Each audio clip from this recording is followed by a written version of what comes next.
higala tungod sa sala nga atong napanunod gikan sa atong unang mga ginikanan mga higala igsoon. Mana nga tungod sa gugma sa atong Ginoong Dios nga si Kristo Jesus, iyang gibiyaan iyang trono sa langit, binaog siya dinhi sa kalibutan ug nagsakripisyo ngadto sa krus sa Kalbaryo. Ug pinagi sa iyang dugo mga higala, gipasaylo kita sa atong mga sala. Pinagi sa iyang dugo mga higala, gihugasan kita sa atong mga sala. Pinagi sa iyang dugo mga higala, gitubos kita sa atong mga sala mga higala.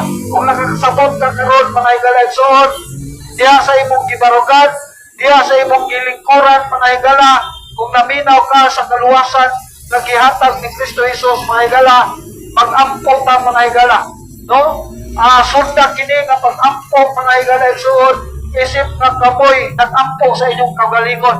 Silbi kiya lang ninako diya kaninyo mga higala kung unsaon pagtuong pagdawat sa atong Ginoong Dios nga si Kristo Jesus. Okay, so sunda kani mga higala nga pag-ampo atong iduko atong ulo yung mata. Amahan na mga Diyos nga naa sa langit, Amahan, salamat sa kaluwasan nga imong gihatag pinagi sa imong bugtong anak nga si Kristo Jesus. Ginoong Jesus, pasaylo ako sa tanan akong mga sala. Hinluhi ako sa bilinhong dugo kanimo Ginoong Jesus. Ikaw na ang akong Dios ug manluluwas, sulod sa akong kasing-kasing ug sa akong kinabuhi. Salamat sa kaluwasan nga imong gihatag Ginoong Jesus. Kining tanan akong giampo kanimo gisaling o gipangayog pasaylo sa ngalan ni Kristo Jesus na akong Dios ug manluluwas. Amen.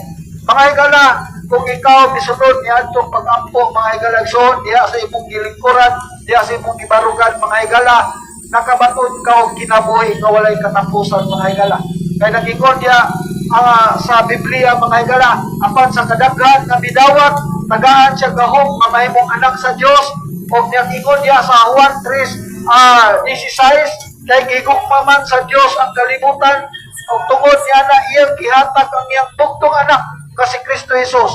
Aron kinsa tong putong pasalig ni Kristo Jesus, dili na siya malaglag ngadto sa impierno, apan makabaton siya kinabuhi nga walay katapusan ngadto sa langit mga higala. Ingon ana mga higala sa diha ang ikaw pitong misalig sa atong Ginoong Dios nga si Kristo Jesus mga higala.